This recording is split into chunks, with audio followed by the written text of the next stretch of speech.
My name is Gabe Woolley. I live in Tulsa, Oklahoma. I'm a teacher, a son, a brother, and an uncle. In 2018, my nephew, Elijah Woolley, at 14 months old, died unexpectedly in his crib. The Wagner County officials descended upon the home of my parents in Broken Arrow, Oklahoma, and a story of an unexpected death from sudden infant death syndrome was taken and spun as a murder and child sexual abuse by Wagner County officials. As a result, Clayton Wooley, at 5 years old, was taken from his home and never returned. This is a story of a justice system operating under the guise of guilty until proven innocent. This is a story of injustice, a lack of accountability. The purpose of this podcast is to raise awareness, hold accountability, and it is a call to action for citizens of Oklahoma and the United States for checks and balances in our systems.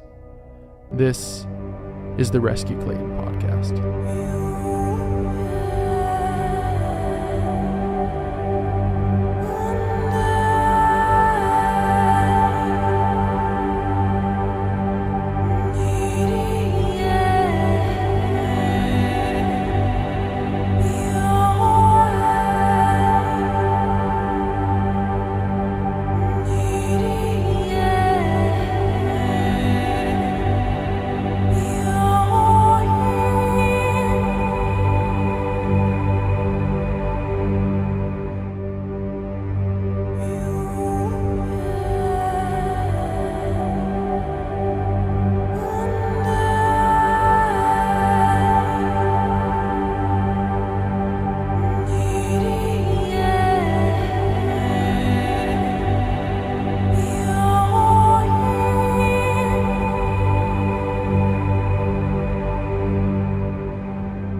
All right, well, thank you for everybody for being here.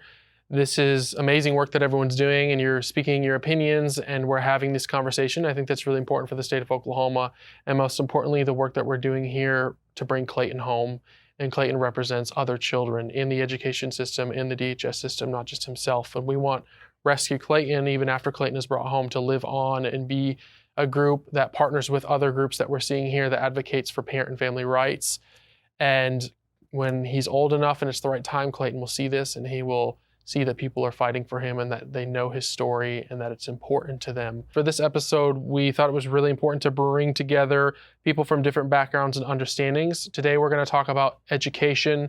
We're going to talk about Child Protective Services, DHS, here in the state of Oklahoma, and the parent and family rights that we may feel are being threatened in different avenues. And so we brought together a panel of different people. We have teachers, we have parents, we have grandparents, we have people who have been through the DHS Child Protective Services systems. We have former politicians, we have future politicians, we have elected members, we have advocates, and we have experts on the Constitution. We have people who work in media.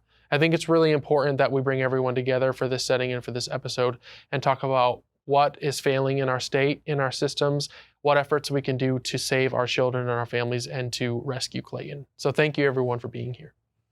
So what do we feel are some of the threats we're seeing on parents' rights when it comes to the United States and to Oklahoma? Well, I think what we have is a little bit of a misunderstanding. And that is, we've forgotten about that ultimately this is about child's rights, and that the parent has the rightful duty to protect their child's rights. So literally what we have is we have children who are under attack. They're being forced vaccinated, forced schooled, forced indoctrinated. And the parent has not only the right, but they actually have the duty. And in fact, they are the only ones to have the rightful possession of the duty. No one else in the whole world has the issue forth from their own body, but those parents. And do you think that the Constitution protects that if we genuinely interpret it? Oh, absolutely. Absolutely, to the nth degree. And we don't take it near far enough. But remember, if you are a parent, and we hear the term mother, mama bear and papa bear and so forth. That's what we are doing, but for the child's rights.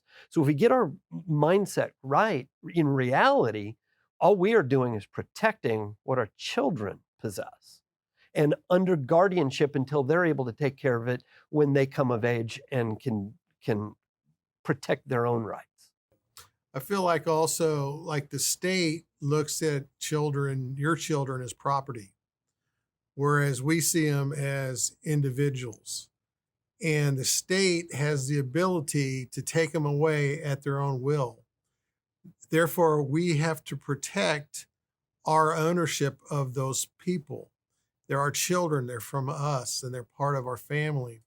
But when you're given responsibilities and without the protections, then you're in a dangerous position where you can end up being subject to the state's will. When we think about numbers for school enrollment and incentives for DHS and other government entities, do we feel like we're starting to tie a dollar sign to children? That's exactly what's going on. We've attached dollar signs, and we've heard the saying, follow the money. It's coming from organizations that parents probably would not even approve of having their children exposed to. So when we look at monies and we look at how our children, as I heard other people speaking, I heard indoctrination in my mind going over and over and again, because when we talk about raising our children and raising them with our belief systems, with our cultures, with the mindset of being productive adults, we have something in mind for that. And then we send our child out to a school system that could possibly be totally opposite of what we would have raised our child, that we would want an expected outcome to be. It's all about the money. So they're raising children. They're in the classroom. They're changing the mindset. They're pulling the child away from parents to defy parents in many ways. Just even if, as I've been accused of, is putting my religious beliefs, but a lot of parents have their own religious beliefs that are not portrayed in the classroom. So we need to be able to know, who is funding our kids, why the money's being put in there, and what direction it's taking our kids. And follow the money. Yeah, that's the issue. The issue is following the money. We find that parents are leaving the schools and because they don't want their child to be indoctrinated. And Janice, do you feel that threats that are coming into the school are being allowed in because of the distance that's being put between parent and child, as the parents are away from their children 8 hours of the day, 5 days a week? Oh, 100%. To piggyback off of what Alina said, money is a big culprit here in that division. Just last year alone, social emotional learning was $1.7 billion was spent just in 1 year on social emotional learning. Social emotional learning is a flat system that is training children in their mindset. It may conflict with your parent, how you're teaching your child at home, and not believe it. My children don't need social emotional learning because I'm providing that for them in my home. So then it's going against what I want or what I would expect from them. So for schools to be spending billions of dollars on a program that's supposed to help the student in the classroom because there's a lot of chaos. Well, there's a lot of chaos for a lot of reasons, and that's a whole nother issue, but they try to put a Band-Aid on it, and this Band-Aid is programs like social emotional learning that continue to and that's going to keep racketing up the cost of that program. In their education, in their nurturing, in their quality time, and in their examples that they're watching needs to be coming from mom and dad. It's not the reality with the 9-to-5 work week and with daycare and with education. It is more time with school employees. And we've really come to a place in society where that's like, there's no way of avoiding this because we have to pay our bills. We have to be at work. And if we're at work, we can't afford daycare, but now we have the public education system, and we've just gotten ourselves into this huge mess that how do we even undo something like this? Piece to that kind of diabolical puzzle is the mental health organizations that are schools that are being thrown into our schools, and we're paying billions of dollars for. We have in Tulsa Public School over 35 different mental health organizations that are in the schools, and they are diagnosing our children, and that brings in more money. And so it causes children to think that, they're victims or they're having some kind of mental health breakdown or issue. It's very social, emotional, and it causes the school, though, to bring in extra dollars and extra money. And so it keeps a vicious, tied to SCL. it's a lot of funding. And then the children are taught that they can't learn because of any different issue that, might be brought up. Or they could be, in many cases, swayed toward being against like whatever is being taught in the household as far as gender, whatever they're calling it now, gender fluidity. And so if the parent doesn't, affirm those things, that the child can be removed, and then you lost your child altogether. I have to now navigate that as a teacher. How do I don't want to make the child feel rejected or shut down because they asked a question, because we encourage questions, but why is this even coming up in the first place? Can I ask a question? Like, I understand that a lot of, you have all these different groups that are wanting to assist in the mental health of children. I know that in a lot of cases, and, having children of my own, that I've seen that children do lack, that mental health support. Where do you draw the line? Well, that's the question. Where do you draw the line? And it should never be a line drawn without the parent involvement. Absolutely. Parents should be able to get their own mental health counselors if they want. It should never be with the public ed system. It should Exactly. always be It with should an never outside be an source. And actually, they are excluding parents from those conversations because that's their way of them saying they're protecting the child, not allowing the parent to be the protection that they should be. Right. Well, I was going to talk about what Elena said about the removals, because I think that it's very important in the state of Oklahoma to recognize that you don't have to be criminally charged to have your children removed from you. There only has to be an assumption of a threat of safety harm to the child. So if somebody calls in and says, hey, I think this mom is drinking and driving their child, they will come in and remove the child and then figure out whether or not the mom is actually drinking and driving with the child. No state shall make any law which shall deprive any citizen of the United States of life, liberty, or property without due process of law. So what we're seeing here, and what you just described, Amanda, is that children are being taken without any court process whatsoever. Yes. And so the child's rights are being deprived, as we saw with Clayton. He never got a say in whether or not he wanted to leave. He never had a day in court over that. And then his caregivers, his grandparents, never had that either, still to this day. So this is the root of the problem: deprivation without the actual court process. And everybody involved, everybody from the judges to the prosecutors to DHS to the caregivers, the fosters, and so forth, are complicit in this scheme. Well, I think it's important for foster parents in the state of Oklahoma to understand what's going on, because whenever I opened my home to foster care, I did not understand. My husband and I, we brought home a 15-day-old, 11-month-old, and 23-month-old in 2017. In 2018, we were asked to adopt. The case was considered shocking and heinous. They did not let the children see the parents for 6 years. We advocated to try to have some type of relationship with the children and the birth parents, and the state was adamant, no way, this is not happening. And then we had a new caseworker start with DHS, and he decided that he wanted to look to see about the children going home. And so in January, they reintroduced them to the birth parents and sent them home in April. I have a recording of the children 2 days before they left. Nobody had asked them if they wanted to go home with their birth parents. Nobody talked to them about our family being destroyed and them no longer being in our care. That's what the state decided they wanted to do, and that's what they did.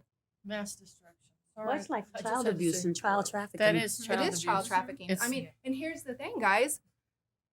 The birth parents and my husband and I, on a family team meeting, we all agreed that we were going to use one therapist that works for the state of Oklahoma a lot. She does assessments. It was $3,500. The birth parents offered to pay $1,000 of it. We offered to pay $1,000 of it. The state of Oklahoma, DHS, would not pay $1,000 to have a true custodial assessment done to see what was in the best interest of the children. So all of these evils are entering our classrooms and our homes because of one tendency that continues to just grow here in America, and that's a lack of transparency. There are things that go on in family court that would never, ever, ever be allowed in a criminal court, and that is not right. The only reason that any of these things are allowed to happen is because they happen in the dark of night, because they keep them under the radar, because they're not on the news every day, because they're not in the newspaper every day, because we're not talking to our neighbors every day about it. Because as long as these people are allowed to continue to operate in the dark, these problems will continue to grow. We have got to start fostering transparency in every aspect of American life. Because as long as lies continue, these evils will continue. I agree. And it's funny to discover that not every DHS agency is like Oklahoma. Oklahoma hides behind that cloak of darkness. They say it's to protect the children. And you find out these other states do it differently, and they have open DHS hearings and open DHS records. Anybody can go. So they can't use the argument of saying it's No, they unconstitutional. use the argument that they're protecting children, but these states are not having any trouble with their children. It's a lie. It's a deception. This darkness, and we all know what grows in the dark. And those other states are also dark. Yeah. They just are dark in different areas, Different and that's the Right. that's the thing. This arbitrariness should be a red flag to everybody. That one is doing it one way, the other one's doing it another way. That they're competing, yet they're all still dark in some way. That should be a red flag. Yeah, that's right. Bill. Okay. Well, we're talking about parental rights or custodial rights, but when it comes to the government being involved in anything, that's when your rights end. They take your rights away, and you have no say-so in that. And that's what's wrong when they go to the school. You lose your rights because the school takes over those rights. And when they're at daycare or whatever, you lose your rights where you should never lose your rights in no matter what situation you're in. And that's just the bottom line. What do we feel like are some of the consequences we're paying in society due to father absence? Fatherlessness, in my opinion, has been incredibly incentivized in the nation. And it started as far back as, some people would say maybe even the 80s, especially in Black communities, where it meant more for you financially to not have a father in the home than to have one in the home. And I don't care what anyone says, I firmly believe that government has the ability, has been doing it for decades, where they can legislate fathers all the way out of the home, which is essentially what they did. They can use legislation, they can use different laws to do that. They're doing it, even now today. But what you see now is, I think it's a product of, from the 80s, even the Black community, where now the number of fatherlessness in Black America, I think, is like over 50%. It's an insane amount. When we think about father absence and the breaking down of the family unit, some would argue that we could even stem this all the way back to slavery, when fathers were removed from the home and separated from the families for work purposes because they could do the tougher labor. And so we have children then growing up without a father and then eventually having their own families and not being fully equipped to be a father in their own home. And then we can get into the welfare system where it was incentivizing single motherhood. And ultimately, this breakdown of the family unit, we are now seeing the price being paid for that in entities like education, like DHS, or just in American society in general. The family is literally the original war unit. And we are the priest of our home. And we are meant to protect our children. But you have to understand that a demonically inspired government knows that you must attack the family and you must break down the family if you want to be able to take over 6 to 7 generations. It has to be that way. If you can get past the parents and they have no covering mentally, emotionally, or spiritually, you are essentially going to be minding over children that have essentially lost their soul. Right. They have no ability to think for themselves. They have no ability to make decisions. They have no ability to even know if they're being lied to or not. I mean, we've seen critical thinking has gone out of the window, essentially. You're not raising children to be productive human beings. You're just raising them to obey rules, essentially. But when you remove authority like fathers out of the home, fathers have a unique authority. They have authority that we don't even have as mothers, but we have authority as mothers that fathers don't have. And so we have to have both in order to, produce productive people. I mean, in Black America, I don't care what anybody says, there's a big argument over it, but why do we make up 13% of the population, but young Black boys between the ages of 12 and 15 make up relatively 60% of the crimes in America? That's because of fatherlessness. Now, my community of Black America may not want to admit that yet, but that's what's going on. They can point at any racism or whatever they want to say, but essentially it's always going to come back to our own home and back to our Touching on houses. crime, what are some of the other prices that we're paying for father absence, Darrell? Nobody can argue the numbers of the damage that's done to children when fathers are missing.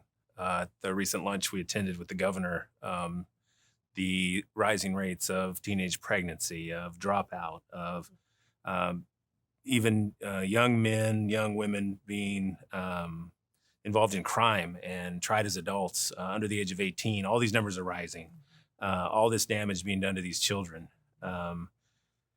You start wanting to advocate for fathers' rights, and the further you go down that road, you realize you're really advocating for the children's right and the child's right to have that father, and the child's right to be with that father. I'm a father's rights activist, but I am a children's rights activist, and the damage that's happening to our children is unbelievable, and the things we speak about and the incentivization to move fathers out of the home, and the fact that some of our agencies like Oklahoma DHS are actually funded on a scale of the more child support that's being paid by a father that's not in the home means we need that father to be out of the home more so that child support number will go up, so that across the state we can raise the funding for our Oklahoma DHS system, who has the right to take the kids out of that home. How else is the family unit being interrupted? Well, I hope that we don't forget the church and how they do not, they have just a higher rate as divorce as any other groups, and not promoting family, and they have a part to play as well. Absolutely. All right. Tulsa 30, 40 years ago, the church was a completely different subject. All the ministers in Tulsa worked together to try to combat negative social circumstances and things that the church traditionally is responsible for aiding in the community. And now churches have broken down to individual ministers in competition with one another to pull more dollars into each church. It's what has happened to the church in Oklahoma is disgusting. They've diffused it pretty much. And going back to the comments that she made about the fatherless home, Jim Crow, the set of Jim Crow rules were lined out by a slave owner in Missouri. I think Jim Crow was from Missouri, and these rules were all things that you could do with your slaves to ensure that you maintained consistent control over the populace, so that you wouldn't have to invest too much time or money into correction, but you could have the slaves self-guide themselves. You could make a few corrections, and this other set of rules would ensure that they wouldn't have any foundation to stand on. And those were the Jim Crow law rules, and that included first and foremost taking the father out of the home. We have different roles, and God designed it that way. And I agree with everything they said about it's purposefully done to pull the parents aside, and we can get into the beast of social media and what it's doing to not just kids but parents, pulling them away from their kids and distracting them. I say from my family, when it was torn apart, I wonder if it would have been different if we had a strong church family, Because when parents are stressed, they can't focus on their kids as much and they fall through the cracks. And I wonder if we had had a church family that could have come alongside and just listened or take some of the burden or helped with some of the childcare. It may have been a different circumstance. How are young women and girls being influenced by broken families in a broken society? I feel like that one of the things that's important with young women, especially now, is I feel like that I don't like to call it feminism, it's something else that we see going on today, not actual feminism, but new wave feminism, as you may they say it now. I feel like that is a result of young girls not being protected by their mothers. I'm not saying this is about having to teach, women like we're in the 1800s, where it's just about getting you married and, not actually being educated. But I feel like that there are things about self-worth that young girls are not being taught. That's what I've seen. I mean, with my own daughter who will be 12 in a couple of days. I've been thankful to have the relationship with her that I do, even though it's been difficult. She's very wild and free-spirited, but she's not in tune with the messaging of the world right now and the messaging around her. A lot of girls her age, though, they speak a totally different language. And it is not about their goals, and it's not about them being happy with who they are. It's not about self-love. It's not about who has God made me to be. It's about none of those things. It's more about how can I be what's being portrayed to me right here on this device, this television, this magazine. There is such an obsession with trying to be everyone but themselves. And I feel like that as women, we have the ability to teach our children that they are exactly who God's created them to be, as quirky as they are, as fun as they are, as different as they are. And I mean, I'm talking to moms that are telling their 11-year-olds that they need to go be on a diet because they're fat. I mean, these are moms that have told me this to my face. And then we're wondering why eating disorders have shot up. And you've got all kinds of issues that are going on because children are already being plagued mentally and spiritually. I think we forget with everything that we're talking about, children are also dealing with this stuff mentally. We're dealing with it mentally, spiritually, and emotionally, but children who haven't even evolved yet, emotionally or spiritually, are trying to handle this, and they have no idea how to do that. So they're trying to find their way, as she said, when they fall between the cracks. The world's going to be there, prepared and ready to fill in those cracks. And if we're not there to do that and tell them exactly who they are, somebody will. Somebody will.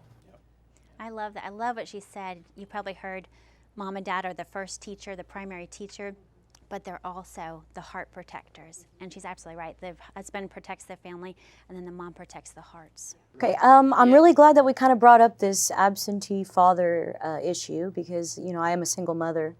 I have a 21-year-old son and a 16-year-old daughter. So a lot of what was missing, I was able to find that replacement, to give them that masculine support that I can't always fulfill. So I think that, not necessarily having the father, because yes, you can learn a lot from your father, and sometimes you can learn a lot what you're not supposed to do. And so being able to have that support, sometimes it could be with grandparents or an uncle or just somebody that can fill that place to give a different perspective, because I think that's what a lot of children are missing. But with the father's role, we have him as a provider and as a protector, but he's also a person who studies his children and brings their gifts and callings out. Without that, their identity is diminished. And like with the daughters, you also bring the security of who they are and the love that they need, so they don't go looking for that with all the little boys in their classroom. So the father has an important role, and when it's an empty home with just the mother, she's providing the mother side, but God designed it to have two sides, the father also. And that's what brings the stability and the ability to achieve and to go out and be everything you were created to be. Well, similarly in prostitution and pimping, that male figure is giving that woman the affirmation that she needs to have to say that she's okay as a woman, as a female. So she's pretty. And so she's looking for the father figure. And so girls need their dads. Yeah. And then they need to have very strong, powerful mother examples to say, yes, you can be who you are created to be. Someone mentioned divorce rates in the church. How are divorce rates impeding society?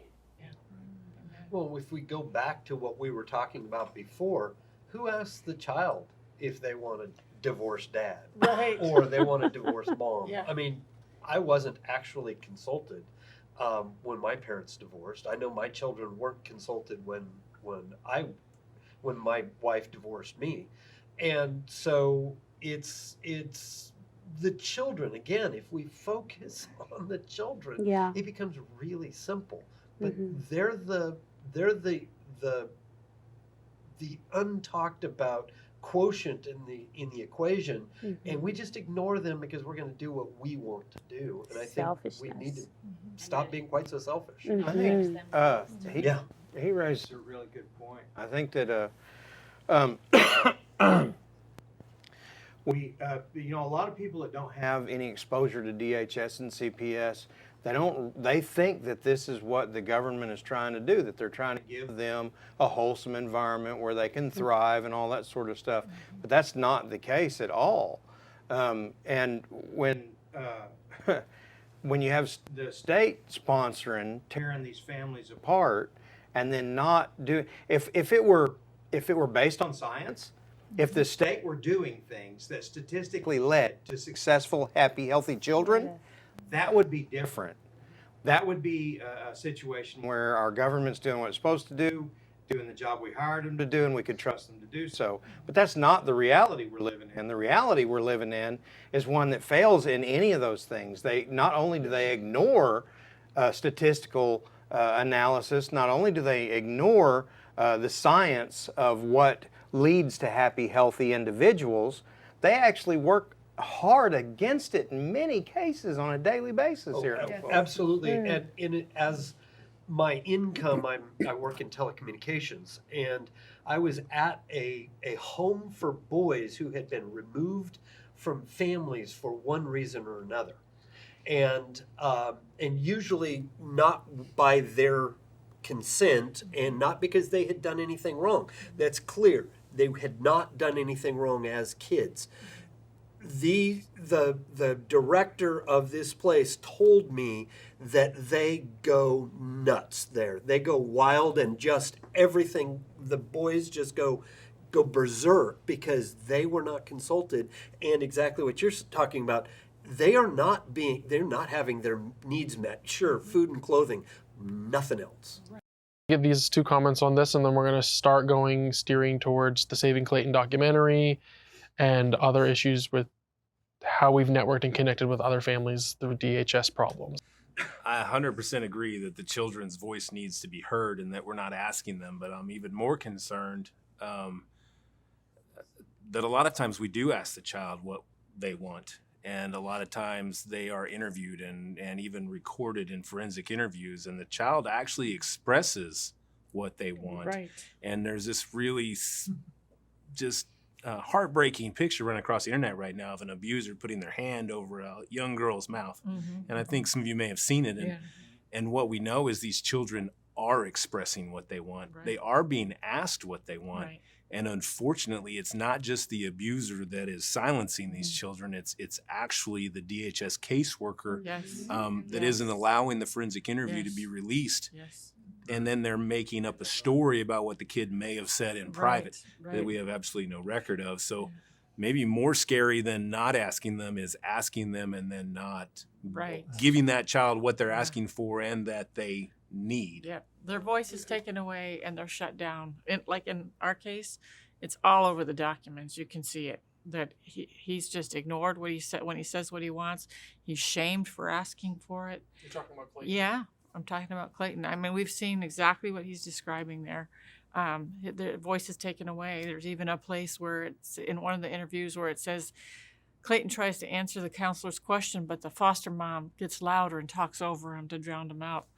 It's terrifying. This might go in the face of some of what we've said, but there's actually some really good employees in Oklahoma DHS. Yes. And there's some really good employees in the family court system, and I've seen it work right. And Yeah. when it's done on behalf of the child, and when you see a child protective services worker have a safety meeting that works in the best interests of the child, they are normally reunited with the family, and the family's given the services and the support they need to come back together. And they may be in a foster home for a while, but they're having community with their family, and you see them get the support they need. Now, sometimes that's not possible, and we all know that. Right. And none of us are advocating for a child to be where it's not possible. Right. But to have the hand of the government over the mouth of the child is the single most disturbing thing my family's dealt with. It's the single most disturbing thing I've seen in the 17 children I've brought on as I've mentored them, and they've been my littles and Big Brothers Big Sisters or through other programs. I've had the opportunity to be at their weddings, and I've had the opportunity to be at their funerals. Wow. And I can tell you that a hand over a mouth caused funerals of lots of these young children, and that's the worst end. But we're also seeing children living in an environment that is hell to that child, and we're covering up their mouth. Yes. Well, that was one of the things that this director told me was the child actually was more comfortable, would rather be in the abusive situation than in that home, even though that home was safe. It was very strange. How is the interruption of family impacting the development of society? Well, I wanted to talk about needs, and one of the things that I've learned, I am a petroleum geologist, and I walked away from that career whenever we were asked to adopt, and I poured myself into learning about trauma and attachment and how to help my children's needs so that I could, help them overcome what they had been through. And what I learned was that in utero and the first 6 years of our life are really the most influential part of our life. Absolutely. So if in utero in the first 6 years of your life, you're not getting your needs met, you're not having a mom love on you and care for you and tell you you're amazing, and you don't have a dad coming in from work and you're getting excited to see your dad, then you're missing out on things. And so that's something that's scary for me, is seeing how the government, it keeps going back and back in age as to when they want to get our children into schooling. And you're saying even in the womb, and even in the womb, from the womb. Yeah, what happens in the womb. And we can get into a whole thing about, the child development and the brain development and stuff like that, and abortion and all these things. Brain development, that is a big argument that we have, is like, where does the brain development start and where does the life start, and what is the impact that's happening on the child, with the child, even in the womb, all the way up to, like you're saying, 6 years old, to where they're more like a sponge at that point, taking everything in. We can comment on that if you guys want to. I mean, I'm all for being controversial.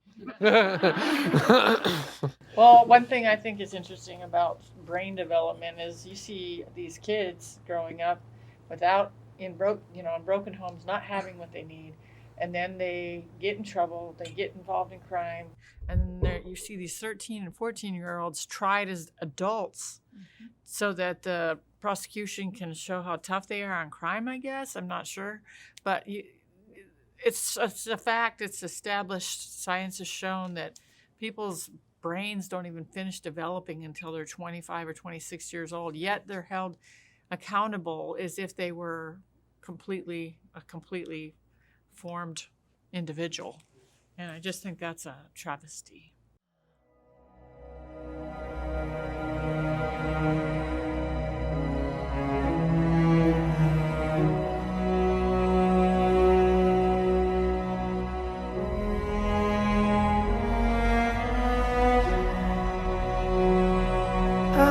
Uncle Gabe,